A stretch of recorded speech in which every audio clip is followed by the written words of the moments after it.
Hello শিক্ষার্থীরা, আশা করছি ভালো আছো তোমরা সবাই। তো এইমাত্র পাওয়া খবর থেকে ২০২৬ সালের এসএসসি পরীক্ষা রুটিন পিছাবে কিনা এ বিষয়ে আজকের ভিডিওটি। পরীক্ষার সময়সূচি ও ছুটির অভাব। ২০২৬ সালে এসএসসি পরীক্ষা শুরু হবে ২১শে এপ্রিল থেকে।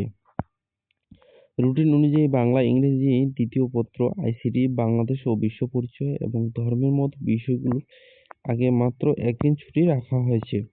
গুরুত্বপূর্ণ বিষয়ে ছুটি নেই, যেমন ভূগোল, মানবিকের জন্য, হিসাব বিজ্ঞান, ব্যবসায়ী উদ্যোগ, বাণিজ্যের জন্য এবং কৃষি শিক্ষা ও গার্হস্থ্য বিজ্ঞানের মতো গুরুত্বপূর্ণ পরীক্ষার আগে কোনো ছুটি দেওয়া হয়নি।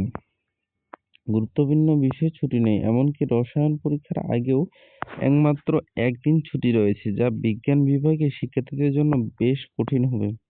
শিক্ষার্থীদের চ্যালেঞ্জ: একদিন বা তার কম ছুটি থাকলে প্রস্তুতি নেওয়া অনেক কঠিন হয়ে পড়ে। শিক্ষার্থীদের চ্যালেঞ্জ: এছাড়াও কেন্দ্র থেকে বসার দূরত্ব বেশি হলে যাতায়াতের সময় অনেক সময় নষ্ট হয়ে যায়, শিক্ষার্থীদের এই বিষয়ে ব্যাঘাত ঘটাতে পারে।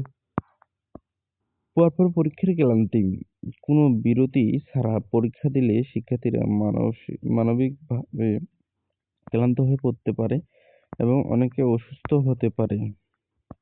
রুটিন পরিবর্তনের সম্ভাবনা: ভিডিওতে উল্লেখ করা হয়েছে যে গতবার এই রুটিন ৩ বার সংশোধন করা হয়েছিল, তাই এবারও শিক্ষা বোর্ড শিক্ষার্থীদের সমস্যার কথা বিবেচনা করে রুটিন পরিবর্তন আনতে পারে। তো কারা কারা এই রুটিনটা পরিবর্তন করার জন্য একমত, তারা অবশ্যই কমেন্ট করবে অবশ্যই। আর চ্যানেলটা এখনো যারা সাবস্ক্রাইব করনি, দ্রুত সাবস্ক্রাইব করে পাশে থাকা নোটিফিকেশন বাটন অল করে দিবা।